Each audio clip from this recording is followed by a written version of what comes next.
UFC 298. This is the weigh-in recap show, full card predictions, and the betting breakdown. Looking forward to talking about each of the matchups on this card after seeing the fighters on the scales. So make sure you guys smash the like button. If you're new to the channel, subscribe. Turn the post notifications on and make sure to share the video as well. And also note, I am live for the entire UFC 298 fight card Saturday, 6:30 p.m. Eastern Time. Don't miss the Fight Companion and check out the MMA Experts first ever shirt. Shout out to my girlfriend for gifting me this. She's an absolute gem, and she's really the one that's getting the merch started. I am planning on delivering some merch now, creating it myself, and giving you guys an opportunity to maybe cop something. Definitely let me know what you thought of the shirts in the comments too. I definitely want to hear feedback from the people, and if you're interested in buying one. But yeah, again, shout out to the girl. She's an absolute gem. Let's get to the first fight on the card. It is Andrea Lee versus Miranda Maverick. I am going with Andrea Lee in what is a low confidence call, simply because it's probably going to be a competitive decision, maybe even a split decision. Miranda Maverick on the other side, she's good and she's athletic and she can bring decent pressure and land takedowns, but I feel like Lee can kind of match the grappling skill set and then has maybe similar striking by a tad. That's why I've been picking Lee by a tad. It's not like, oh yeah, guys, this is the lock of the century. No, I think we're going over 2.5 though. I really like the over a lot in this fight. We'll talk odds in a second, but I'll take Lee to snap her 3-fight losing streak, win a split decision. Let's check out the fighters on the scales. There is Maverick. There is Lee. And let's look. Boom. Face-off between these two ladies, both wearing the cowgirl hats. Nothing about the scales is going to change my prediction. I'm sticking with my original Andrea Lee call. And she is a slight underdog, but I wouldn't really say she's like a tremendous investment. She's plus 165 as a dog. I think the over 2.5 is like super likely to hit. I like that a lot as a parlay piece. Lee by decision, plus 225. I do think she wins a decision. I actually think she wins a split decision. Do we got a split decision win here? Yeah, I'm not seeing split, but maybe a split decision would make sense. I do think it's going to be competitive. I do think it goes distance. I think Lee can edge it out by a little bit against Miranda Maverick, but it's not like, overwhelming confidence here on Andrea Lee. Wow, this is a mismarked line. No, it makes sense that Lee's an underdog. Maverick's a decent prospect, right? 9 years younger. But Lee's been in there against good opposition. I definitely feel like she's a lot better than Priscilla Cachoeira, who Miranda Maverick beat last time. And like for Lee's losses, they're not that bad. Natalia Silva, Macy Barber, Viviane Araujo, top caliber girls. We're going with Lee to pull off the upset. Next fight on the card, we got Val Woodburn versus Oban Elliott. I am picking Oban Elliott. I think he can get a decision here against Val Woodburn. I was excited to see the scales because Woodburn was coming down from 85, and I definitely think he had a bit of extra body fat fighting at 185 pounds. Oban Elliott, I think, is well-rounded enough in the stand-up. Maybe can mix in some wrestling pressure. He's going to be dealing with, a bit of a physical specimen on the side of Val Woodburn, but I still think a beatable guy who just got destroyed by Bo Nickel. We really don't know the level of Val Woodburn in the UFC. What I think is Oban Elliott beat Khalik Britu last time, who's, supposed to beat him on Contender, and then Elliott comes back and wins. It's Oban Elliott. I think that he wins it close, but I'll be honest, the reason I look a little scared and scrambly is because Woodburn looked jacked. Woodburn looks kind of like Mark Chikasi and Phil Hawes had an offspring. This is the combination you get, maybe with a little William Knight in the mix-up. A lean Val Woodburn. Listen, that red stripe, though, could be his jinx, could be his bad luck. Then we got Oban Elliott, big Chael Sonnen fan, the Welsh gangster. Chael's going to be in attendance, so like if Oban Elliott loses, his career is over. If he loses in front of Chael, it's done. So I'm going to say that Oban Elliott finds a way to win. I think decision, but like I really don't love method of victory calls in this fight by any means. I mean, there's Oban Elliott. You can see in shape, ripped, lean. Val Woodburn a little bit thicker muscle-wise, but like not a substantial differential. I mean, I guess in the triceps it is, but Oban's taller. Fuck the physiques. Fuck the frames in this fight here. I really don't think Val Woodburn is UFC level. And yeah, he looks jacked. There's a lot of guys that are jacked that can't throw hands with Oban Elliott. I think that Val Woodburn loses. I'm going to pick Oban to win it. I think decision, though. Minus 330 for Oban Elliott. Woodburn plus 270. He's a massive underdog. At open, he was plus 220, so he's only gotten wider as a dog. The over is at plus money, so they're expecting an Oban Elliott finish. Plus 215. Elliott by KO, plus 275. Elliott sub, plus 250. I don't like any of it. Oban Elliott maybe as a parlay extension, or maybe you're just touching a degenerate over 2.5, which I don't think is all that degenerate because I'm thinking this fight goes distance. So we're going with Oban Elliott to win. We're going with the Welsh gangster. If Chael's in attendance and he loses, career over. Next fight, Marcos Rogério de Lima versus Junior Tafa. Oh, this one's insane because De Lima was scheduled to fight Justin Tafa, Junior's brother. He got injured today. Junior Tafa took the fight on a day's notice and made weight. And now he's fighting against Rogério de Lima, and I'm just kind of mind-boggled here. I like Junior Tafa a lot. I'm going to say that straight out. But I am still relatively concerned about his ground game. And Rogério de Lima's strong. He's got a good top game. He's heavy. He lands some takedowns in fights. He took Waldo down on multiple occasions. I'm going to go De Lima. I hate picking De Lima here. He looks like a thumb. I really hope that Tafa lands the perfect punch. He has a puncher's chance for sure, but he has to keep this fight standing. On the ground, De Lima is way heavier from top position. He's 261 to Tafa's 249. He's way more experienced in jiu-jitsu and MMA as a whole. I have to pick Rogério de Lima. I think that the submission would be live, but it wouldn't be crazy if he grinds out a win, similar to how Mo Usman had to fight with, Junior Tafa. I will say de Lima's Muay Thai, though, is still capable, even though Tafa has fought at a higher level of striking, doing glory kickboxing. It's not like de Lima's a dead fish in the stand-up. We got to go in a different order here because they changed the freaking bout order on us. Bear with us for a second. There is Junior Tafa. Looks normal, taking the fight on short notice, but he was training for a Carl Williams fight in the next few weeks. He's in typical shape. There's De Lima. Looks thick. Looks like he honestly cut a bit of weight. And then let's look at the face-off between these two savages. All right, let's get this damn face-off. Marcos Rogério de Lima. Boom, there he is. There's the face-off. Him and Tafa facing off. I think the face-off tells us essentially nothing. I mean, De Lima's a thick dude, and if he gets on top, that fucking giant chest plate is going to be hard to push off. So I'm going to say that De Lima grinds out a decision. Maybe he finds a sub.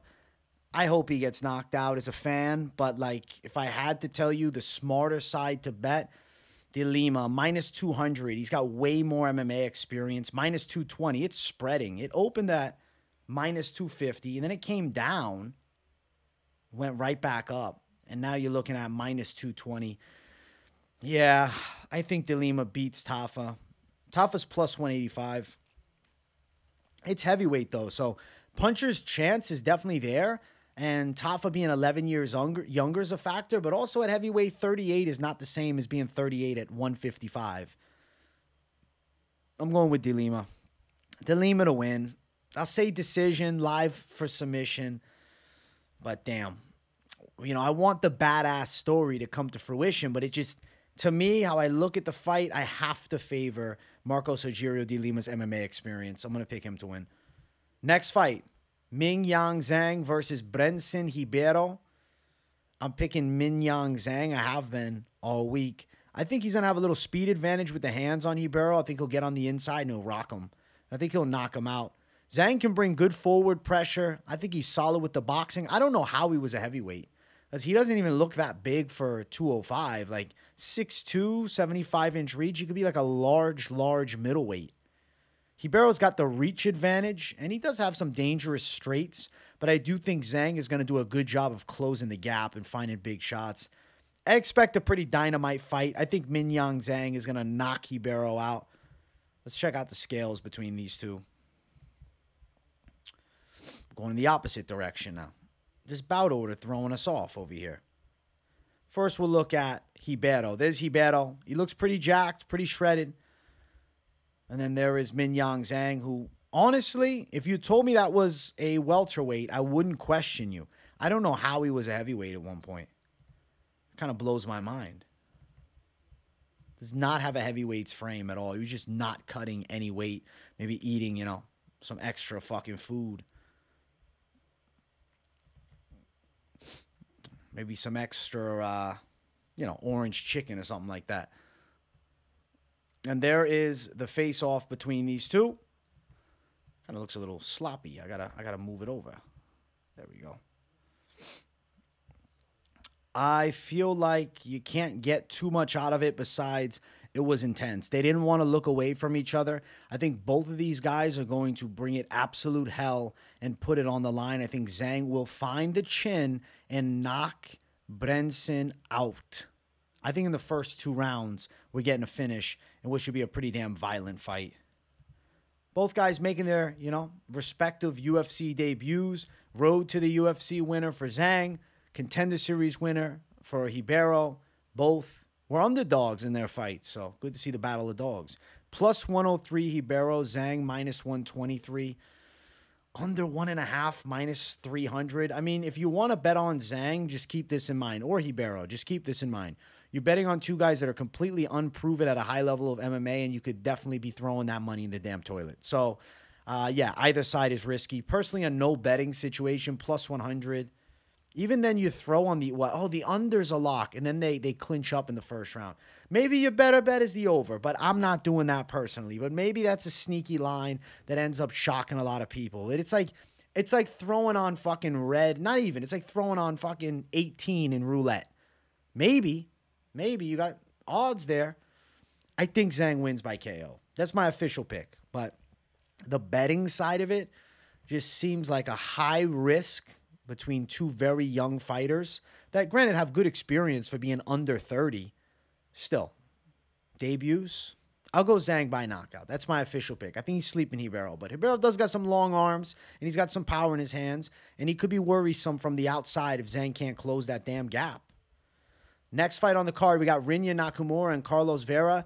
Okay, this should be a simple black and white pick. It should be Rinya Nakamura to beat Carlos Vera, where we have to try to find some value here if you're looking to bet it, or even just, discussing method of victories. I called submission. I think that Nakamura could sub up Vera. He could potentially land big ground and pound, soften him up, and then finding a choke. There's a chance, though, that, he unloads and maybe puts Vera out. But I don't know. Vera's got decent taekwondo. I think he's going to be taken down. I think Nakamura is going to work him from top position and then, work towards trying to wear him down and then find a finish. At 36, I just really don't think Carlos Vera can keep up with the young Rinya Nakamura's pace and the wrestling game included on top of that. This should be a clear Rinya Nakamura win. But, like I said, it comes into how does he get it done. Well, let's look at the scales first and let's see what we're thinking. There is Carlos Vera who, 30-something, but he looks 45. And there is Rinya Nakamura. Said a prayer before making weight. He was very grateful to be on point. And then let's look at the face-off between these two. Let's see how they look facing up with each other. It's a minus 1,200, bro. Like, I'm trying to make it exciting, but, like, I can't. It's the odds suck here. And there is the face-off. Respectable. Carlos Vera, I hate to say he looks like an old man, but he does. He looks like a world history teacher, man. Maybe he's teaching English or something like that to high school students. He doesn't look like he's beaten a fucking dynamite wrestler who's on the come up in MMA right now. But Carlos Vera is definitely a skilled martial artist. We don't want to take anything away. He's not a bad fighter, okay? He's definitely going to win fights on the lower level scene. but Nakamura should destroy him. And if Nakamura doesn't destroy him, then we have to start really raising questions into seeing maybe Nakamura is a bust. Minus 1,400. Get the fuck out of my face. Plus 800 for Vera. Nakamura by submission, I'll call that. It's plus 175. Knockout is plus 140 and decision is plus 225. He's really got to finish Carlos Vera. I know Vera's maybe not an easy guy to put away, but he was subbed 4 years ago. Rear naked. I'm saying Nakamura by submission. He moves to 9-0. He's got to get a finish after that Fernie Garcia win by decision. We need some hype back on the Rinya Nakamura train. If not, you're losing a Japanese bantamweight prospect. He won the road to UFC. He's got to perform. If he squeaks by on Vera, I'm writing him down as a fucking bus risk right away. But I think he'll win. Nakamura for the W. Next fight on the card. We got Josh Quinlan versus Danny Barlow. And I am absolutely stoked for this damn fight right here. I'm picking Danny Barlow to absolutely destroy Josh Quinlan. Quinlan previously took steroids and then ended up popping, admitting to taking them for insecurity reasons, which I didn't like hearing. I said all week, if you haven't tuned into the shows all week and this is your first time, then I guess you don't know. But I said, I like my sociopathic guys, those fighters that are like, yeah, I didn't take shit. Nah, never. Me? No, I'd never cheat. I want the psychos. Quinlan, he's shown mental weakness already, and Danny Barlow's knocking him out. Left hand to God, left hand to Quinlan's chin, and Quinlan head bounces off of the canvas, out cold, flatline KO. We're going Danny Barlow for a destructive win. I think Barlow's hands are going to be devastating, and I really think Josh Quinlan's going to be hittable down the center. Let's look at these guys on the scale. We might have to go in the opposite direction. Yes, we do. There is Danny Barlow. Looks pretty intense. You can't see the rat tail, but he's also got a rat tail. So, like, we're upping his chance of knockout by, like, 10 points just off that.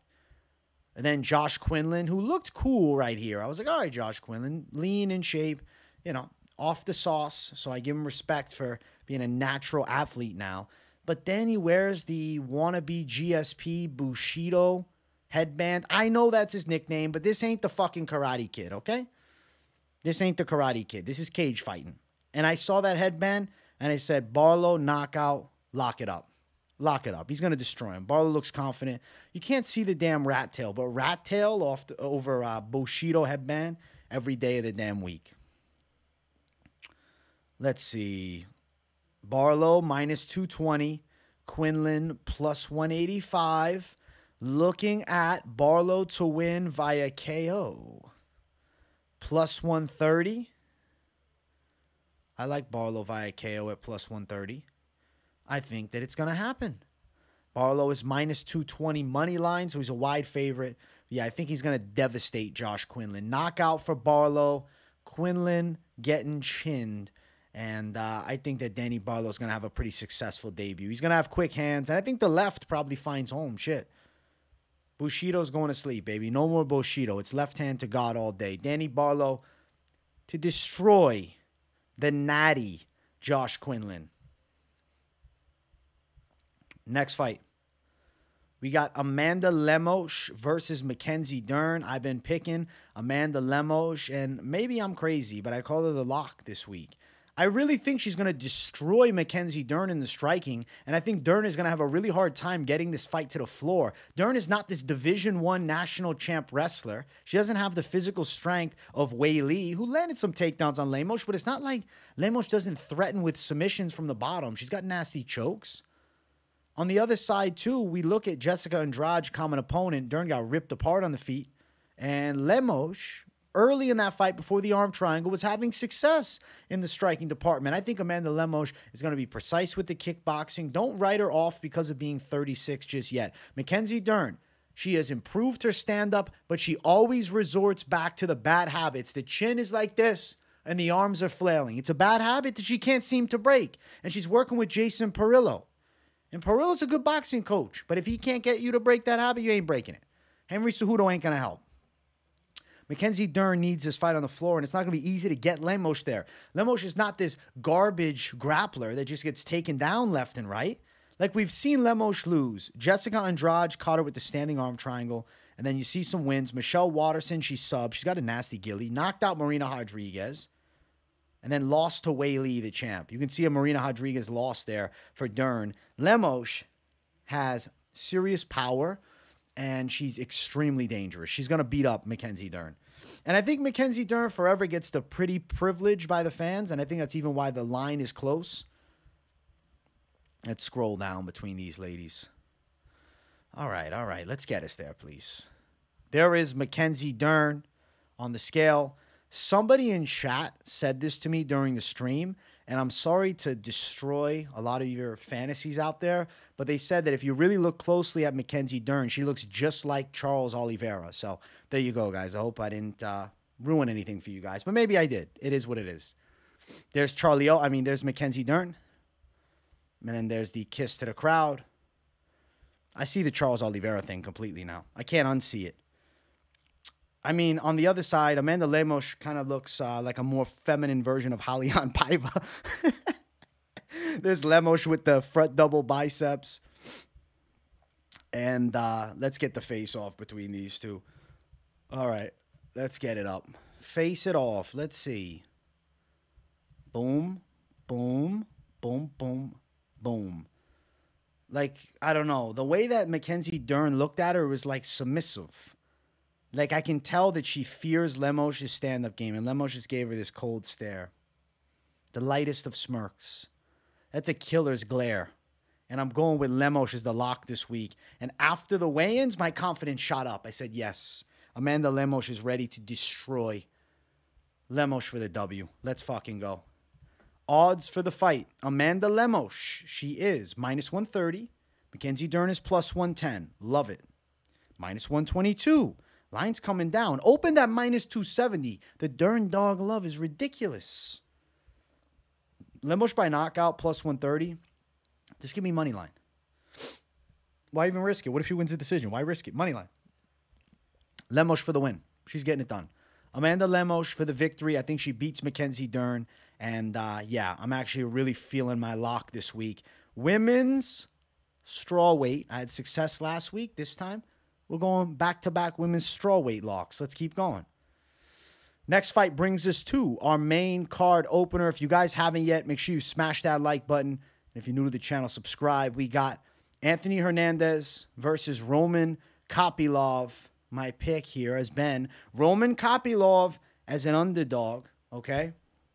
I think that Kopylov is going to be able to stop Anthony Hernandez's takedowns. I think Kopylov is going to be able to do damage in the striking department and land powerful shots. Watch for the kicks of Kopylov, even up high. Hernandez is going to look to pressure, get inside, make it scrappy with the boxing and time takedowns, but he's going to be met with great resistance by Kopylov. I don't know. I'm thinking like this. I think for whatever reason, we get one gimme pick on the card that is at plus money. For the big events, the numbered events, I think it's a trend. And I think Roman Kopylov is that guy. I'm going Kopylov for the W. I'm calling it. Kopylov to win. Just money line it. I'll call a knockout, but just money line it. He could definitely win a decision. Let's look at the scales between these two killers. There's John Anik with a smile. There's Kopylov. Looks ready to go. There's Hernandez looking ready to go. I'll be honest. The face-off is going to be uneventful here. It wasn't, any emphatic moment where it's like, whoa, this changed how I feel about the fight. No. They stood at each other respectfully, toe-to-toe. And, yeah, both guys didn't really crack. They were both pretty up tall. Neither guy is, the most menacing physique in MMA. But, hey, it's not bodybuilding. It's fighting. We're going with Kopylov. Kopylov to win the shit. Roman Kopylov. Knockout. But just money line it. I'm telling you. Plus 205. I don't know how it's plus 205. Plus 209 now. Fuck. That's great. Stockton 209. Lucky number. Bet it down. I like it. I'm not telling you actually to bet it if you don't want to. Like, just do whatever you feel. I'm just saying I'm on it. That's what I'm saying. Hernandez minus 244. Over 2.5 plus 165. Kopylov to win by KO up at plus 300 now. Ooh, juicy for the KO. But I like money line best. Money line's your A side. Always, really, but especially in a fight like this where Hernandez is tough, so he could take a beating. Kopylov, Hernandez, pick Kopylov. To start this main card off, we got an underdog. Let's keep running. Next fight on the card, we got Merab Dvalishvili versus Henry Cejudo. I've been picking Merab to put a pace on Cejudo. I'm going with Merab to win this fight. Henry did look pretty good on the scales. We'll bring it up in a moment. But, dude, his time is just past him, in my opinion. Merab right now is absolutely primed. He's got great gas tank, great pressure, tricky frame for Henry Cejudo, and I think still dangerous striking, too. Not like he's going to knock Cejudo out, but he could touch him up on the feet with his kickboxing. Merab's not a clueless striker, and Cejudo's not a high pedigree knockout artist. He's a former flyweight and former bantamweight champ, and he came back fighting against Aljamain Sterling, and he made it competitive, losing a split decision. I think Merab stylistically is a way harder fight than Aljamain Sterling for Henry Cejudo. So I really like the side of Merab by a decision here. There is Cejudo. He made weight. He was on point. There's the flex. He looks pretty jacked. There's Merab, lean, ready to kill. Another Cejudo pick. And then Merab dropping a Georgian scream like an absolute fucking savage. Yeah, we're going with Team Georgia. I wish you would have had the Mexican flag in that. That would have been funny. Then even the face-off was, you know, it wasn't like super intense. Like it was badass. It was like theatric. It was a theatric face-off between these two. Little smack talk. Cejudo still speaking Russian. Yesterday in the press conference reaction, I said Cejudo was speaking Spanish to him. My subscriber's like, no, bro, he was speaking Russian. And Merab, the same thing happened here. He's like, I don't speak Russian, brother. I don't speak Russian. And good little face-off there between the two. I think Merab Dvalishvili is en route to beating Henry Cejudo by a decision. Winner of this fight's damn close to the title fight. It's just with Sandhagen in the wings. I think a Sandhagen-O'Malley fight would be more likely than a Merab-O'Malley fight. Granted, he's got to get past Cheeto, you know, so it's not like O'Malley's guaranteed. Minus 270 for Merab. Cejudo plus 230. Over 2.5 at minus 300 makes a lot of sense. Merab is swelled as a favorite. Opened up at minus 160, now all the way at minus 270. Does Dvalishvili have over 3 takedowns? 119. I wouldn't even be sure he lands 1 takedown. I think he brings pressure to Cejudo, and I think he controls him against the cage. It's not going to be easy to take Cejudo down. Dvalishvili minus 160 for decision. I do think he wins the decision, though. I mean, maybe the prop of Merab by decision could be something you mix with something. Yeah, I'm going Merab for the W. Merab to get it done over Henry Cejudo. Let's keep running up. Next fight on the card is our featured bout. It's Geoff Neal versus Ian Machado Garry. I'm picking Ian Machado Garry. I think he outstrikes Geoff Neal, out-kickboxes him for most of this fight. I don't think he knocks him out, though. I think Neal's going to be tough. And he'll have moments in the fight. But you guys are going to see a glimpse into Ian Garry's true striking potential. The dude's dangerous. He's very technical and calculated with his kickboxing. He finds shots well. He's fast. He doesn't have the most dynamite one-punch knockout power, but he doesn't need that here. Geoff Neal had a badass win over Vicente Luque. I'll agree to that 1,000%. But Styles making the fights here. And Ian Garry right now is primed. Geoff Neal came off of a good fight with Shavkat, but he was still submitted. And then, like I said, before that it was Luque. Before that it was the Ponzinibbio fight. That was a split decision. I think Ian Garry takes Geoff Neal on the judges' scorecards. And the Garry allure continues to grow. And then I think we got to do Colby Covington next.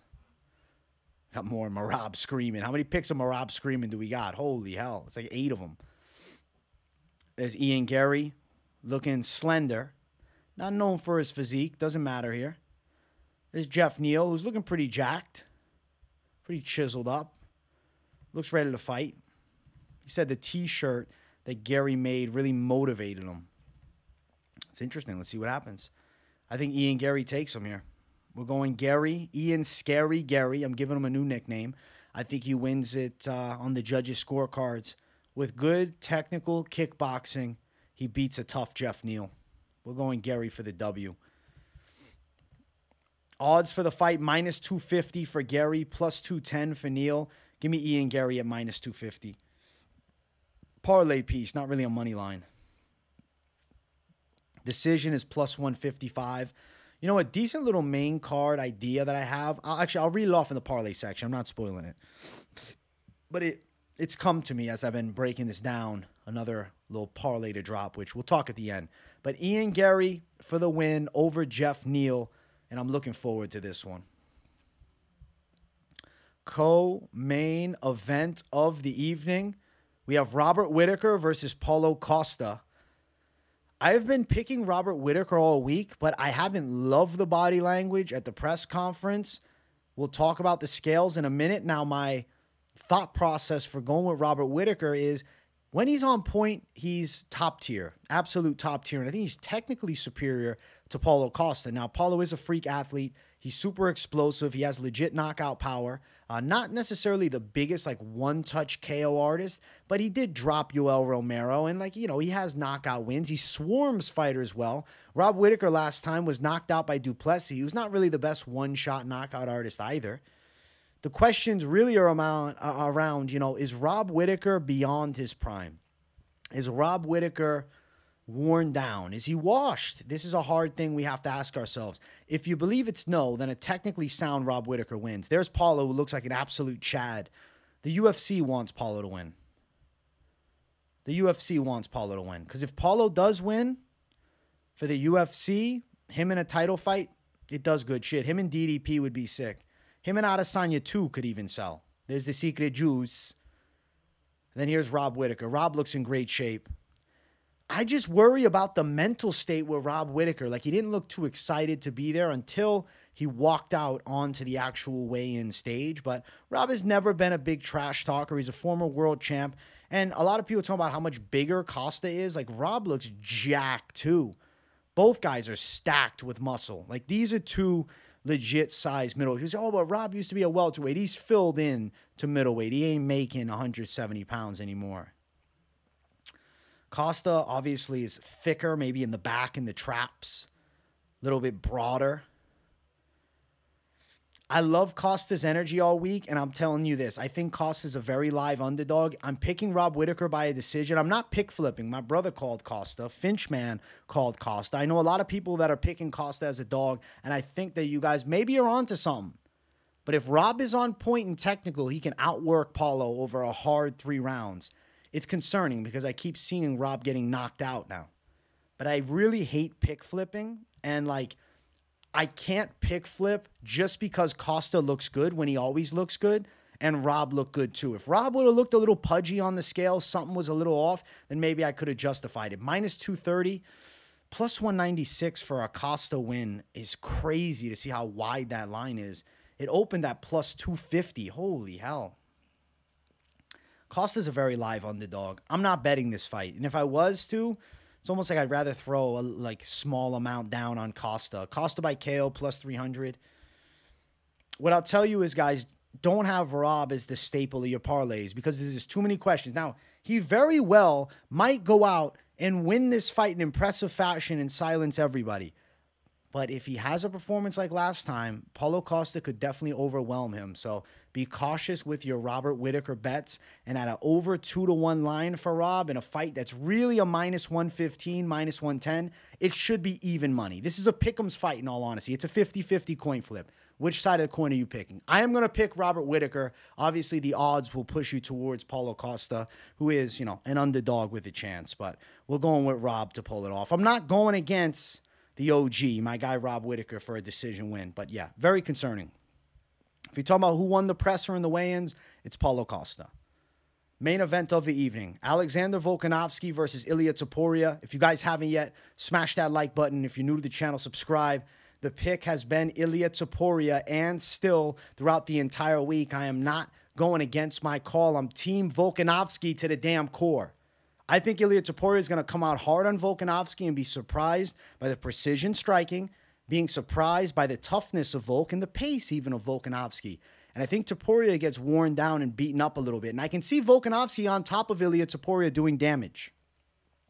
I'm going to pick Volkanovski to stop Elliott Topuria in the 3rd round. Do I think it's a flatline knockout? No, I think it's more of an accumulation of big shots, Topuria being caught, and then Volk being all over him with ferocious ground and pound and pulling off a TKO. I'm going with Volk to break what's a consistent trend of 170 and under weight class being over 35 fighters taking L's in championship fights. I think Volkanovski can break that mold because he's an all-time great.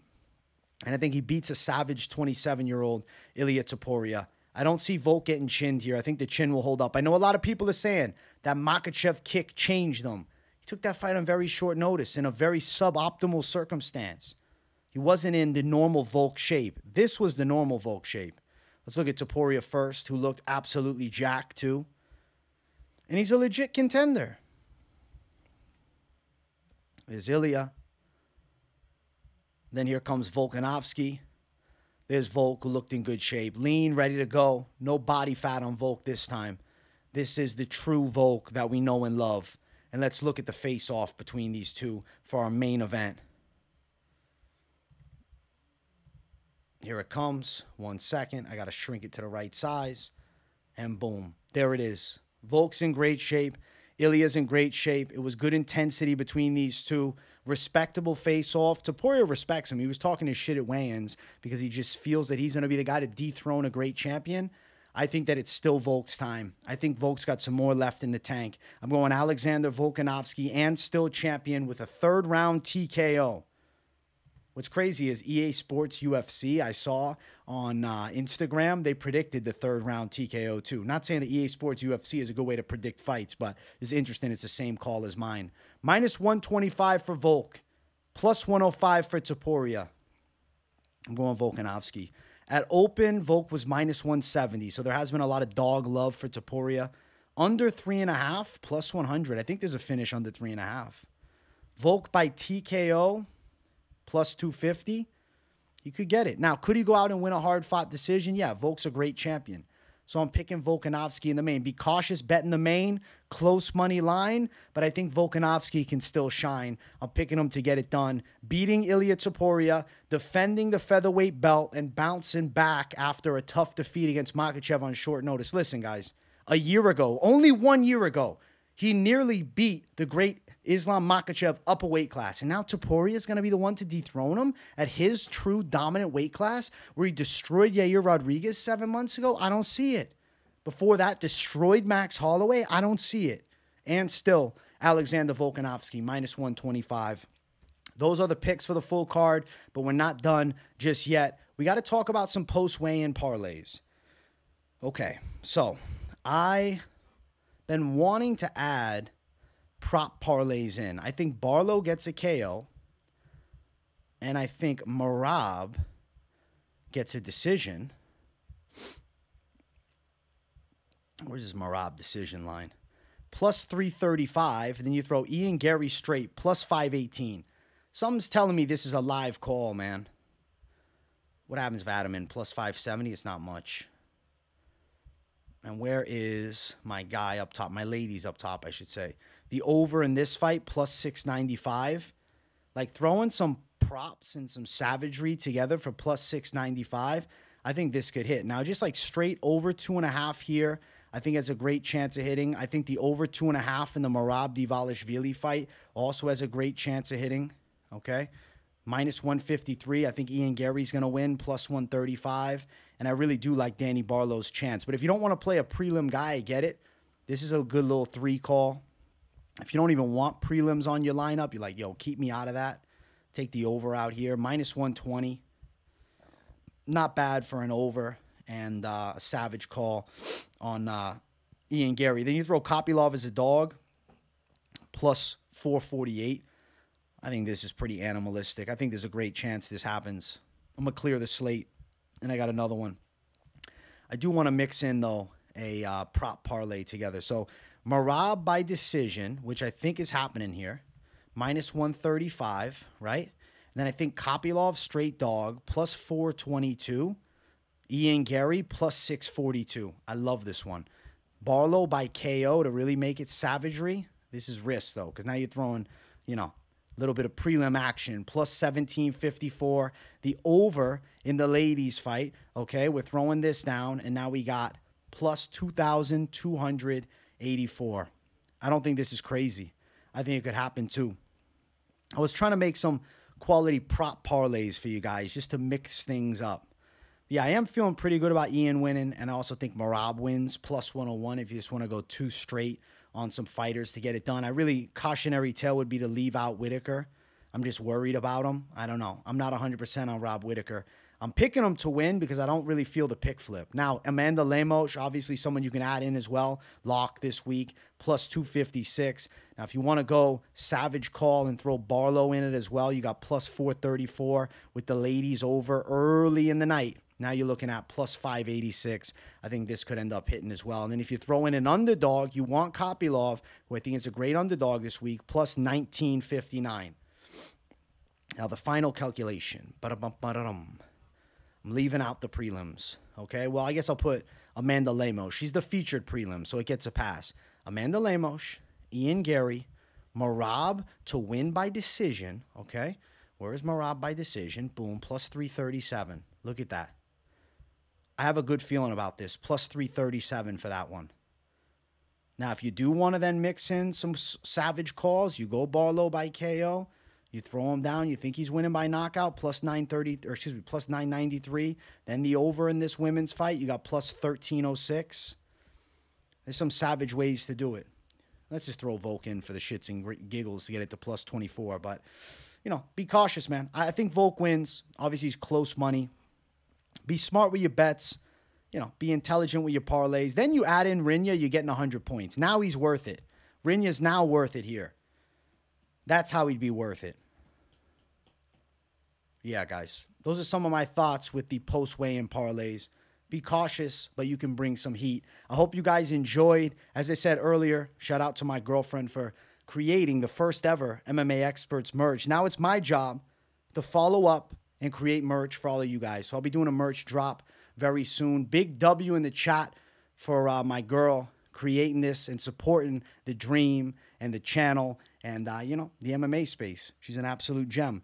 And also big W in the chat if you just enjoyed the content. I appreciate you all for tuning into the show. Much love, everybody. Smash the likes. If you're new, subscribe. And turn those post notifications on, too. And don't just leave them on personalized. Put them on all. I got daily content dropping, daily live streams. I'll be live for the whole card tomorrow. So make sure you guys watch that.